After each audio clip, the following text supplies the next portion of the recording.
আসসালামু আলাইকুম ওয়া রাহমাতুল্লাহি ওয়া বারাকাতুহু। 1 মিনিট মাদ্রাসা ইউটিউব চ্যানেলে সম্মানিত দিনী ভাই বোনেরা, আমি আশা করি রব্বুল আলামিন আল্লাহ তাআলার অশেষ রহমতে আপনারা ভালো আছেন এবং সুস্থ আছেন। আলহামদুলিল্লাহ। আজ অত্যন্ত গুরুত্বপূর্ণ একটি ছোট্ট ভিডিও নিয়ে হাজির হয়েছি। প্রতিদিন আসরের নামাজ আদায় করার পরে যদি আপনারা বিশেষ এই দোয়াটি মাত্র 11 বার করে পড়েন, রব্বুল আলামিন আল্লাহ তাআলার আরশ পর্যন্ত কেঁপে উঠবে এই দোয়ার উসিলায় এবং ফেরেশতারা আপনার জন্য দোয়া করতে থাকবেন যতক্ষণ পর্যন্ত না আপনার সেই দোয়া কবুল হয়, ততক্ষণ তা আসমানে উঁচুতে রাখা হবে এবং ফেরেশতারা আপনার দোয়া কবুলের জন্য আল্লাহ তাআলার কাছে সুপারিশ করতে থাকবেন। আমি অনুরোধ করছি, যারা মনের নেক আশা পূরণের জন্য দোয়া করেন কিংবা বিভিন্ন দোয়া করেন, তারা এই আমলটি, আজকের আমলটি অবশ্যই একবার হলেও করবেন। এই উদ্দেশ্যে বা নিয়ত করে ভিডিওটুকু সম্পূর্ণ দেখতে থাকুন। আমরা ভিডিওর শুরুতেই প্রথমেই জানব আসরের নামাজের গুরুত্ব বা আসরের সময়ের গুরুত্ব নিয়ে। আমরা জানি আসরের ৪ রাকাত ফরজ সালাত প্রত্যেক প্রাপ্তবয়স্ক নরনারীর আদায় করা উচিত। আবু মালী রাদিয়াল্লাহু তাআলা আনহু থেকে বর্ণিত, তিনি বলেন, এক যুদ্ধে আমরা রুবাইদা রাদিয়াল্লাহু তাআলা আনহু এর সঙ্গে ছিলাম। দিনটি ছিল মেঘলা, তাই রুবাইদা রাদিয়াল্লাহু তাআলা আনহু বলেন, শীঘ্রই আসরের নামাজ আদায় করে নাও, কারণ নবী সাল্লাল্লাহু আলাইহি ওয়াসাল্লাম বলেছেন, যে ব্যক্তি আসরের নামাজ ছেড়ে দেয় তার আমল বিনষ্ট হয়ে যায়। বুখারী শরীফের সহিহ একটি হাদিস। তাছাড়া আবু হুরায়রা রাদিয়াল্লাহু তাআলা আনহু থেকে বর্ণিত হাদিসে আল্লাহ রাসূল সাল্লাল্লাহু আলাইহি ওয়াসাল্লাম বলেছেন, ফেরেশতারা পালা বদল করে তোমাদের মাঝে এসে থাকেন, একদল দিনে একদল রাতে। আসর ও ফজরের সালাতে উভয় দল একত্র হয়। অতঃপর তোমাদের রাত যাপনকারী দলটি উঠে যায়। তখন আল্লাহ তাআলা তাদের জিজ্ঞাসা করেন, আমার বান্দাদের কোন অবস্থায় রেখে এলে? অবশ্য তিনি নিজেই এই বিষয়ে সবচেয়ে বেশি জানেন। উত্তরে তারা বলে, আমরা আপনার বান্দাদের সালাতে রেখে এসেছি, আর যখন আমরা গিয়েছিলাম তখনও তারা সালাত আদায়রত অবস্থাতেই ছিল। বুখারী শরীফের সহিহ একটি হাদিস। তাছাড়া আবু হুরায়রা রাদিয়াল্লাহু তাআলা আনহু থেকে বর্ণিত হাদিসে আল্লাহ রাসূল সাল্লাল্লাহু আলাইহি ওয়াসাল্লাম আরো বলেন, তোমাদের কেউ যদি সূর্যাস্তের আগে আসরের নামাজের এক সিজদা পায়, তাহলে সে যেন সালাত পূর্ণ করে নেয়। আর যদি সূর্যোদয়ের আগে ফজরের সালাতের এক সিজদাও পায়, তাহলে সে যেন সালাত পূর্ণ করে নেয়। এটিও বুখারী শরীফের একটি হাদিস। তাহলে বুঝতে পারছি কতটা গুরুত্বপূর্ণ এই দুইটি ওয়াক্তের নামাজ, দিনী ভাই বোনেরা, যাতে আমরা এই দুই ওয়াক্তের নামাজের পরে বেশি বেশি করে দোয়া করতে পারি, আমল করতে পারি। এই নিয়ত করে বা এই দোয়া করব আমরা আল্লাহ তাআলার কাছে বেশি বেশি করে, যেন আমাদের নামাজরত অবস্থাতে আল্লাহ তাআলার কাছে আমাদের হাজিরাটি পৌঁছায় যায়। তার জন্য আমরা চেষ্টা করব এই দুই ওয়াক্তের নামাজকে গুরুত্ব দেওয়ার। তাই আমি অনুরোধ করব, আসরের নামাজ অত্যন্ত গুরুত্বপূর্ণ নামাজ। এই নামাজের পরে দোয়া কবুল হয়ে থাকে। বিশেষ করে জুমার দিন আসরের পর দোয়া কবুলের কথা হাদিসে পাওয়া যায়। আবু হুরায়রা রাদিয়াল্লাহু তাআলা আনহু থেকে বর্ণিত হাদিসে আল্লাহ রাসূল সাল্লাল্লাহু আলাইহি ওয়াসাল্লাম বলেছেন, জুমার দিনে একটি সময় আছে, মুসলমান বান্দা যদি সেই সময়ে দাঁড়িয়ে আল্লাহ তাআলার কাছে দোয়া করে, তবে মহান রব আল্লাহ তাআলা তা অবশ্যই অবশ্যই কবুল করেন। সুবহানাল্লাহ। এখানে অবশ্যই বলা হয়েছে, তিনি ভাই বোনেরা, যে দোয়া কবুল করা হয়েই থাকে। সহিহ বুখারী শরীফ এবং মুসলিম শরীফের সহিহ একটি হাদিস। আর সাহাবীদের মধ্যে অনেকেই, স্কলারদের মধ্যে অনেকেই বলেছেন, সেই সময়টাই হলো আসরের পর থেকে সূর্য অস্ত যাওয়ার আগ মুহূর্ত পর্যন্ত। আর ইমাম ইবনে কাইয়ুম রাহমাতুল্লাহি আলাইহি বলেন, এটাই সবচেয়ে শক্তিশালী মত যে জুমার দিনে আসরের পর থেকে মাগরিব পর্যন্ত সময়টি হলো দোয়া কবুলের সময়। তাছাড়া আমরা জানি যে এমন কিছু আমল রয়েছে, এমন কিছু দোয়া রয়েছে, সেই দোয়ার গুরুত্ব এতটাই পাওয়ারফুল যে বান্দার দোয়া যদি আন্তরিকভাবে করা হয়, তবে তা আকাশ পর্যন্ত সেই দোয়া পৌঁছে যায় এবং ফেরেশতারা তার সাথে সাথে আমিন বলতে থাকেন, অর্থাৎ দোয়া কবুলের জন্য আল্লাহ তাআলার কাছে সুপারিশ পর্যন্ত করতে থাকেন। সুবহানাল্লাহ, সুবহানাল্লাহ। তাই অন্তরের আন্তরিকতা থেকে বিশ্বাস নিয়ে আপনারা যদি আমল করেন, রব্বুল আলামিন আপনার দোয়া ইনশাআল্লাহ কবুল করবেন। আপনার জন্য ফেরেশতারা আল্লাহ তাআলার কাছে সুপারিশ পর্যন্ত করবেন। যেমন দরুদের আমল, আপনি যতক্ষণ পর্যন্ত দরুদ শরীফ পাঠ করবেন, ততক্ষণ পর্যন্ত ফেরেশতারা আপনার জন্য দোয়া করতে থাকবেন। তাহলে বুঝতে পারছেন কতটা পাওয়ারফুল একটি আমল। আমরা যদি সারাদিন দরুদ পড়তে থাকি, সারাদিন ফেরেশতারা আমাদের জন্য আল্লাহ তাআলার কাছে দোয়া করতে থাকবেন। আমির বিন রাবিয়া রাদিয়াল্লাহু তাআলা আনহু থেকে বর্ণিত হাদিসটি আমি দেখায় দেই। নবী করিম সাল্লাল্লাহু আলাইহি সাল্লাম বলেন, যখন কোনো মুসলিম আমার প্রতি দরুদ পাঠ করে এবং যতক্ষণ সে আমার প্রতি দরুদ পাঠরত থাকে ততক্ষণ ফেরেশতারা তার জন্য দোয়া করতে থাকেন। অতএব বান্দা চাইলে তার পরিমাণ অর্থাৎ দরুদ পাঠের পরিমাণ কমাতেও পারে, বাড়াতেও পারে। সুনানে ইবনে মাজার একটি হাদিস। আপনি সারা দিন দরুদ পড়লে ফেরেশতারা আপনার জন্য সারা দিন দোয়া করবেন। তাই চেষ্টা করবেন প্রতিদিন দরুদের আমল যেন মিস না হয়ে যায়, প্রতিদিন যেন আমল করতে পারেন। আল্লাহ রাসূল সাল্লাল্লাহু আলাইহি সাল্লাম বলেছেন, দোয়া হলো ইবাদতের মর্ম বা মূল। এটিও সুনানে তিরমিজি শরীফের একটি হাদিস। আরেক হাদিসেও আছে, আল্লাহর নিকট সবচেয়ে সম্মানিত কাজই হলো দোয়া। এটি মুসনাদ আহমদের একটি হাদিস। অর্থাৎ দোয়া করলে আল্লাহর বরকতে বা দরবারে বিশেষ কৃতজ্ঞতা প্রকাশিত হয় এবং আল্লাহ রব্বুল আলামিন দোয়া করলে পছন্দ করেন সেই বান্দাদেরকে। এবার আসি আমরা আসরের নামাজ আদায় করার পরে আল্লাহকে কিভাবে ডাকবো, কিভাবে দোয়া করব। আপনি চাইলে অন্তত 11 বার এই ছোট্ট দোয়াগুলো করতে পারেন, আল্লাহকে ডাকতে পারেন। রব্বুল আলামিন আল্লাহ তাআলা নিজেও বলেছেন, তোমরা আমাকে ডাকো, আমি তোমাদের ডাকে সাড়া দিব। সূরা গাফিরে আল্লাহ তাআলা নিজেই বলছেন। আমরা আসরের সালাত আদায় করার পরে আমরা এই দোয়াগুলো অন্তত কম করে হলেও 3 বার করে পাঠ করব।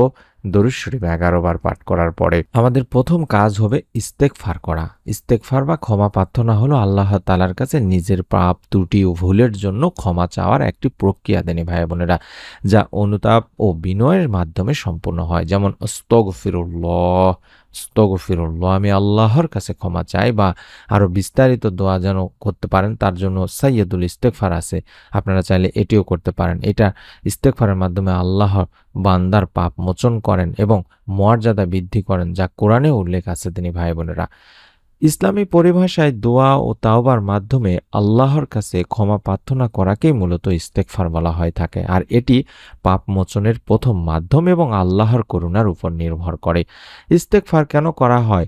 নিজের করা যে সমস্ত গুনাহ আছে বা ভুল ত্রুটি আছে সেগুলোর জন্য আল্লাহ তাআলার কাছে ক্ষমা চাওয়া হয়ে থাকে। জানা অজানা ছোট বড় সব পাপের জন্য ইস্তেগফার করা উচিত আমাদের প্রতিদিন।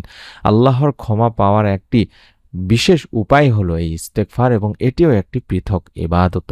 তাই সবচেয়ে সহজ পদ্ধতি হলো আমরা প্রতিদিন অন্তত 100 বার বা তারও বেশি আস্তাগফিরুল্লাহ আস্তাগফিরুল্লাহ পড়ব বা আমি আল্লাহ তাআলার কাছে ক্ষমা চাই এটা বলবো। আর যদি পারেন তাহলে আপনারা বিস্তারিত এবং শ্রেষ্ঠ যে দোয়া সেটি হলো সাইয়্যিদুল ইস্তেগফার, যেটা সকাল সন্ধ্যা পাঠ করলে জান্নাত লাভের সুসংবাদ পর্যন্ত পাওয়া যায়। এটা আমরা পড়ার চেষ্টা করব। আল্লাহ নূহ আলাইহিস সালামের কথা উল্লেখ করে বলেছেন, তোমরা তোমাদের রবের নিকট ক্ষমা প্রার্থনা করো বা ইস্তেগফার করো, তওবা করো, নিশ্চয়ই তিনি মহা ক্ষমাশীল। রাসূলুল্লাহ সাল্লাল্লাহু আলাইহি সাল্লাম তাই নিজের দৈনিক 70 বারেরও বেশি ইস্তেগফার করতেন এবং সাহাবাদেরকেও ইস্তেগফারের আদেশ দিয়েছেন। তাই আমরা চেষ্টা করব দিনী ভাই বোনেরা প্রতিদিন কম করে হলেও যেন 100 বার করে ইস্তেগফার পড়তে পারি। শুধুমাত্র আস্তাগফিরুল্লাহ আস্তাগফিরুল্লাহ আস্তাগফিরুল্লাহ এভাবে পড়ব। এটি ক্ষমা প্রার্থনার শ্রেষ্ঠ দোয়া। আর এর পাঠের মাধ্যমে আল্লাহ বান্দাকে ক্ষমা করে দেন, এমনকি যুদ্ধক্ষেত্র থেকে পলায়নকারী ব্যক্তিকেও ক্ষমা করার কথা হাদিসে আছে। সুবহানাল্লাহ, কতটা পাওয়ারফুল একটি আমল। তাই আমরা আসরের সালাত আদায় করার পরে কম করে হলেও অন্তত চেষ্টা করব 100 বার ইস্তেগফার আগে করে নেওয়ার। তারপরে পরের আমল হলো দরুদের আমল করব। নবী করিম সাল্লাল্লাহু আলাইহি ওয়াসাল্লাম বলেছেন, যে ব্যক্তি আমার উপর একবার দরুদ পাঠ করে মহান রব আল্লাহ তাআলা তার উপর 10 বার রহমত বর্ষণ করেন। সুবহানাল্লাহ সুবহানাল্লাহ, সহিহ মুসলিম শরীফের সহিহ একটি হাদিস।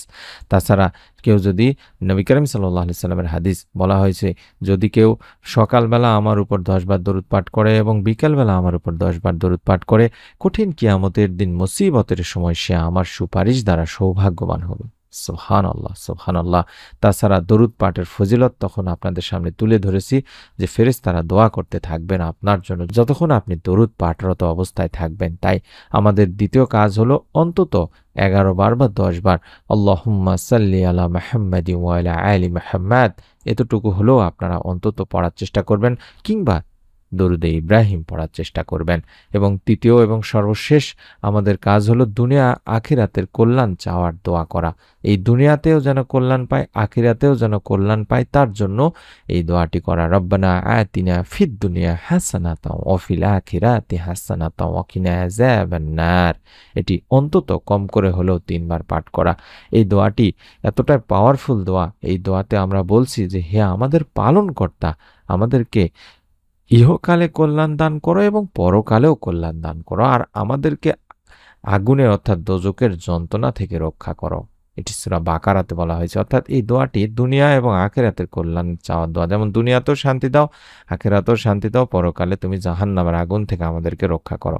এই দোয়াটি পবিত্র কুরআনুল কারীম থেকে নেওয়া হয়েছে, যা সূরা বাকারার 201 নম্বর আয়াতে বর্ণিত আছে। আল্লাহ রাসূল সাল্লাল্লাহু আলাইহি ওয়াসাল্লাম এই দোয়াটি পাঠ করতেন এবং বলেছেন যে মানুষ যত দোয়া করে তার মধ্যে এর চেয়ে উত্তম দোয়া নেই।